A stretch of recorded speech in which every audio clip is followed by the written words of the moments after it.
ಸುಬ್ರಹ್ಮಣ್ಯ ಸ್ವಾಮಿಯ ಈ ಒಂದು ಮಂತ್ರವನ್ನು ಯಾರು ಭಕ್ತಿ ಶ್ರದ್ಧೆಯಿಂದ ಪಠನೆ ಮಾಡುತ್ತಾರೋ ಅವರ ಸಕಲ ಕಾಯಿಲೆಗಳು, ಸಕಲ ತೊಂದರೆಗಳು, ಕಷ್ಟಗಳು ನಿವಾರಣೆ ಆಗುತ್ತದೆ. ಮನೆಯಲ್ಲಿ ಆಗುವಂತಹ ಯಾವುದೇ ಒಂದು ತೊಂದರೆ ಇದ್ದರೂ ಸುಬ್ರಹ್ಮಣ್ಯ ಸ್ವಾಮಿಯ ಈ ಮೂಲ ಮಂತ್ರವನ್ನು ಪಠಿಸುವುದರಿಂದ ನಿಮಗೆ ಶಕ್ತಿ, ಧೈರ್ಯ ಮತ್ತು ಎಂತಹ ಸಂದರ್ಭಗಳು, ಕಷ್ಟಗಳು ಬಂದರೂ ಎದುರಿಸುವ ಶಕ್ತಿಗಳು ಬರುತ್ತದೆ. ಆ ಮಂತ್ರ ಪಠಣೆಯಿಂದ ಸಾಕಷ್ಟು ಜನರ ಉದ್ಧಾರವಾಗಿದೆ.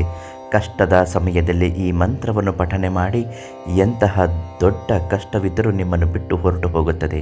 ದುಡ್ಡು ಕಾಸಿನ ವಿಚಾರದಲ್ಲಿ ಈ ಮಂತ್ರ ಸಾಕಷ್ಟು ಬದಲಾವಣೆ ಬಲವನ್ನು ಕೊಡುತ್ತದೆ. ಆ ಮಂತ್ರ ಯಾವುದು, ಹೇಗೆ, ಯಾವ ನಿಯಮವನ್ನು ಅನುಸರಿಸಿ ಪಠಿಸಬೇಕು, ಸಂಪೂರ್ಣ ಮಾಹಿತಿ ಇವತ್ತಿನ ವಿಡಿಯೋದಲ್ಲಿ ತಿಳಿಸ್ಕೊಡ್ತೀನಿ. ಅದಕ್ಕಿಂತ ಮೊದಲು ನೀವಿನ್ನೂ ನಮ್ಮ ಅದೃಷ್ಟಧಾರೆ ಚಾನಲನ್ನು ಸಬ್ಸ್ಕ್ರೈಬ್ ಮಾಡಿಲ್ಲ ಅಂದರೆ ಮೊದಲು ಈ ಕೂಡಲೇ ಸಬ್ಸ್ಕ್ರೈಬ್ ಮಾಡಿ. ನಿಮ್ಮ ಬದುಕಿನಲ್ಲಿ ಯಾವುದೇ ಒಂದು ಸಮಸ್ಯೆಗಳಿದ್ದರೂ ಶಾಶ್ವತ ಪರಿಹಾರಕ್ಕಾಗಿ ಪ್ರಧಾನ ತಾಂತ್ರಿಕ ಕೀರ್ತಿ ಪ್ರಸಾದ್ ಗುರುಗಳಿಗೆ ಒಂದು ಕರೆ ಮಾಡಿ ಉಚಿತವಾಗಿ ನಿಮ್ಮ ಎಲ್ಲ ಸಮಸ್ಯೆಗೂ ವಶೀಕರಣ, ಮಾಟ ಮಂತ್ರದಂತಹ ತೊಂದರೆಗಳಿದ್ದರೂ ಕೂಡ ನಿವಾರಣೆ ಮಾಡುತ್ತಾರೆ. ಇನ್ನು ಸುಬ್ರಹ್ಮಣ್ಯ ಸ್ವಾಮಿಯ ಈ ಮಂತ್ರವನ್ನು ಪಠನೆ ಮಾಡುವಾಗ ಭಕ್ತಿ ಶ್ರದ್ಧೆಯಿಂದ ಆಚರಿಸಬೇಕು. ಈ ಮಂತ್ರವನ್ನು ಪಠಿಸುವ ಮೊದಲ ದಿನ ನೀವು ಹೇಗಿರಬೇಕು ಅಂದರೆ ಆ ದಿವಸ ತಣ್ಣೀರಿನ ಸ್ನಾನ ಮಾಡಿರಬೇಕು, ಮಾಂಸಾಹಾರ ತ್ಯಜಿಸಿರಬೇಕು. ಅವತ್ತಿನ ದಿನ ಶುದ್ಧ ಮಡಿಯಿಂದ ಈ ಕೆಲಸ ಮಾಡಿ. ಒಂದು ನವಿಲುಗರಿಯನ್ನು ಮನೆಗೆ ತನ್ನಿ.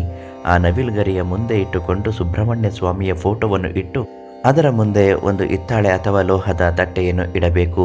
ಅರಿಶಿಣದಿಂದ ಸ್ವಸ್ತಿಕ್ ಚಿಹ್ನೆಯನ್ನು ಬರೆದು 3 ಮುಷ್ಟಿ ಅಕ್ಕಿಯನ್ನು ಹಾಕಿ ಮಧ್ಯದ ಬೆರಳಿನಿಂದ ಈ ಮಂತ್ರವನ್ನು ನೀವು ಅದರ ಮೇಲೆ ಬರೆಯಬೇಕು. ಮಂತ್ರ ಹೀಗಿದೆ: ಕಾರ್ತಿಕೇಯ ವಿದ್ಮಯೇ ಸುಬ್ರಹ್ಮಣ್ಯಾಯ ಧೀಮಯೇ ತನ್ನಃ ಸ್ಕಂದಃ ಪ್ರಚೋದಯಾತ್.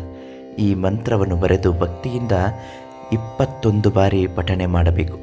ಮಹಾಮಂಗಳಾರತಿ ಪೂಜೆ ಮಾಡುವ ಹಾಗೆ ಆ ಮಂತ್ರಕ್ಕೂ ಸಹ ಪೂಜಿಸಬೇಕು. ಅರಿಶಿಣ ಕುಂಕುಮವನ್ನು ಒಂದೊಂದು ಚಿಟಿಕೆಯಾಗಿ ಅದರ ಮೇಲೆ ಪ್ರೋಕ್ಷಣೆ ಮಾಡಬೇಕು.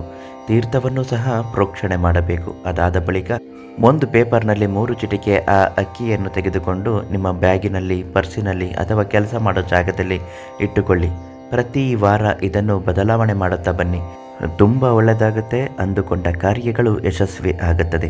ನಾವು ನಿಮಗಾಗಿ ಮೃತ್ಯುಂಜಯ ಹೋಮ, ಗಣಪತಿ ಹೋಮ ಮತ್ತು ನವಗ್ರಹ ಹೋಮಗಳಂತಹ ಪೂಜೆ ಶಾಂತಿಗಳನ್ನು ಮಾಡುತ್ತೇವೆ. ಅದಕ್ಕಾಗಿ ಪ್ರಧಾನ ತಾಂತ್ರಿಕ ಕೀರ್ತಿ ಪ್ರಸಾದ್ ಗುರುಗಳಿಗೆ ಒಂದು ಫೋನ್ ಮಾಡಿ ಅವರಿಗೆ ನಿಮ್ಮ ಎಲ್ಲ ಮಾಹಿತಿಯನ್ನು ನೀಡಿ ಉಚಿತವಾಗಿ ಸಮಸ್ಯೆಗಳನ್ನು ಕೂಡ ಬಗೆಹರಿಸುತ್ತಾರೆ.